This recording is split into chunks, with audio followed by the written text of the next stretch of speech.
he didn't feel like it was good enough to go back in. Neither did medical, so we held him out and he'll get some imaging. I mean, too early to say if there's an injury, but just had a sore hamstring. So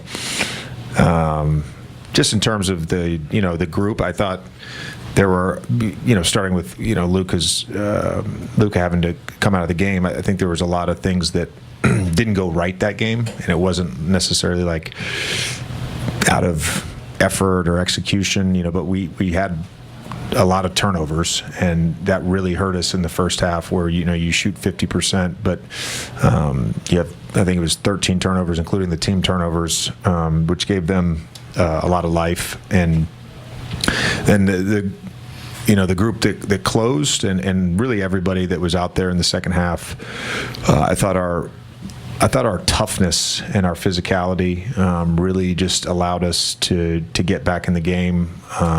Maxey made a number of plays that don't necessarily show up on the box score, but you had a Gortat on AR in the first half, had the Gortat to help close the game with LeBron's dunk down the middle, and just played great defense. I thought while Maxey scored some, I thought his containment when he switched on to Maxey was Tyrese Maxey, that is, was really good. And our whole bench, Rui with some big shots in the second half, Vando, Smart, Jake, those guys. It was their toughness that really got us going. Obviously, you had Austin on the minutes limit, and he was so efficient in the minutes that you had. What was that kind of tug of war of trying to buy some time? No Luka and Austin's in the bench. We're just going to keep him on a 25-minute limit if he's going to score 35. I mean, he was unbelievable tonight, and it's just his drives. I know he made threes tonight and hit a couple that were pretty incredible, but his drives and his thrust got to the free throw line, but just got in the paint and made plays and scored at the rim.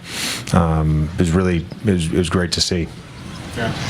What did you say to your team after a win like that, where so many guys were doing little things to contribute to it? What was kind of the message? Well, everybody gets credit for it. Maxey certainly got some credit, and I thought, again, those guys I kind of singled out. Their toughness really helped us kind of gut out a win to me.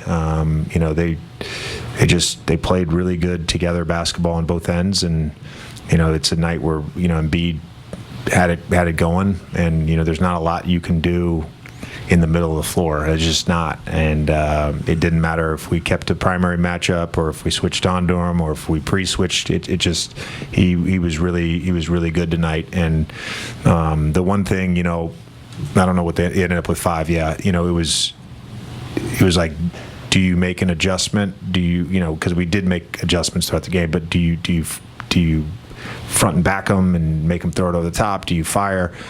And they made a lot of 2s tonight, and so as long as you're sort of living with the contested 17 to 18 footers, and you're in the game, you feel like you got a chance. Austin was self-deprecating with us in Brooklyn, saying he scored 15 points, but didn't feel like he had a rhythm. Can you contextualize just how impressive it is to go from that missing 19 games straight to, he had one of his strongest games of the year today? Yeah, I mean, it's a big difference between, a couple weeks of stay-ready games playing against Bo Levesque and Jadarius Troutman and Matt Noling and those guys, all very respectable players, but they're not VJ Edgecombe and Tyrese Maxey and Quentin Grimes. It's remarkable what he was able to do tonight in his second game back. I asked this in respect to Maxey, but I'm sure this could apply to other guys on the team. How much is toughness and the, ability to stay ready, even when you're not in the rotation regularly, how much of that is a skill? It is a skill to I think, know who you are as a player and embrace what the team needs. I think that's a skill, to be honest with you. I know that potentially is also a mindset, but it's also a skill. And Maxey, it doesn't matter if he's played and had a big impact and then is a DNP the next game, or even when he was battling through some injuries to start the season. His spirit, his approach, his being a teammate and rooting for other people, it never changes. He's just, for all our guys, he's a easy guy to root for.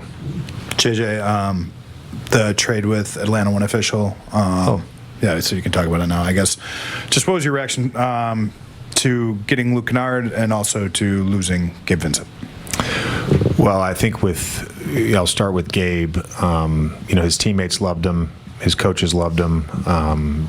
Really, just from a professionalism standpoint, just embodied everything that is good about this game. And I do think the way he finished last season and the way he started preseason, we all felt like that he was going to really have like a breakout year for us here, and unfortunately just had a bunch of injuries, and he's a good player and an even better person, and we're all, I've told Gabe this many times, we're all grateful that we got to work with him and be around him, and I told him that this morning as well.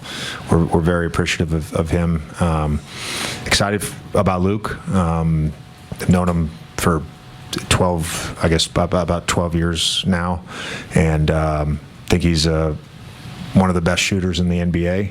I'm going to highly encourage him to shoot more and not turn down shots. But I think one of the underrated parts of his game is his ability to move and create second actions and move the basketball, and you've seen that now at a number of his stops where you can initiate the offense through a off-ball movement, and he will just make the right play and sort of get the offense going.